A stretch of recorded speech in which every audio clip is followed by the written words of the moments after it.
Good morning! Mag-iisang linggo na pala itong video ito dito sa aking gallery.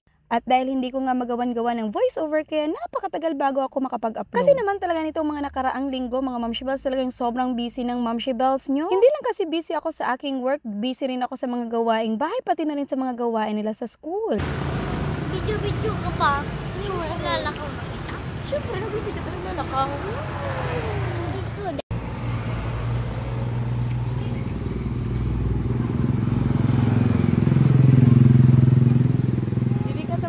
Dyan. Bisado ka na kaya idong iyan? Pagkatapos nga ng pagtuturo ko ngayong hapon na ito mga Momshibels ay naisipan kong sundan si Colonel kasi nga sabi ng teacher nila ay gagabahin rin sila sa kanilang pagpapractice. Ngayon kasi yung huling araw nila bago ang competition. Kinabukasan na kasi gaganapin yung competition nila sa choir. At itong anak ko namang ito ay hindi pa nasanay sa akin. Talagang mayat maya ay pinapansin niya ang aking pag-video. Hinahabol-habol ko pa nga tong anak kong Momshibels kasi sabi ko baka may aso dyan ay makagat siya. Tuon mo na baga.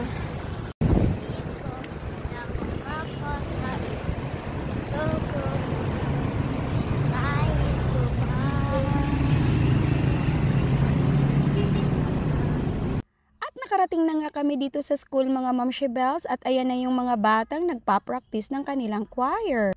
Wala na nga mga estudyante sa oras na to kasi mga Momshibels ay hapon na nga.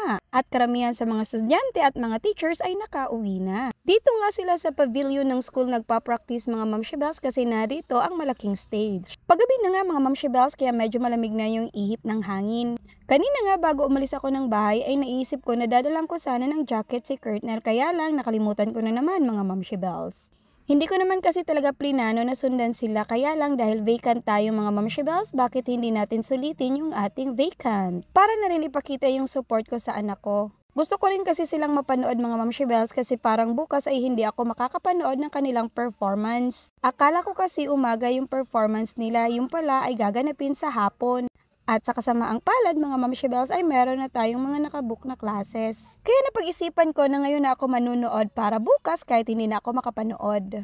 Kinabukasan ng umaga ay vacant pa naman ako kaya mayroon pa akong pagkakataon para ihatid sila sa kanilang school na paglalabanan nila. Ginagawa ko ito mga Momshibels para ipakita sa anak ko na full support ako kung ano man yung mga achievements na nararating nila sa school. Alam ko naman kasi mga Momshibels na tayong mga magulang lalong-lalo na yung mga ina ay talaga naman siyang nagpapalakas sa mga loob nila. Kaya syempre gagawin natin din ang lahat para sa kanila. Makaalang ulit na rin silang umulit sa kanilang pagpapractice mga Momshibels.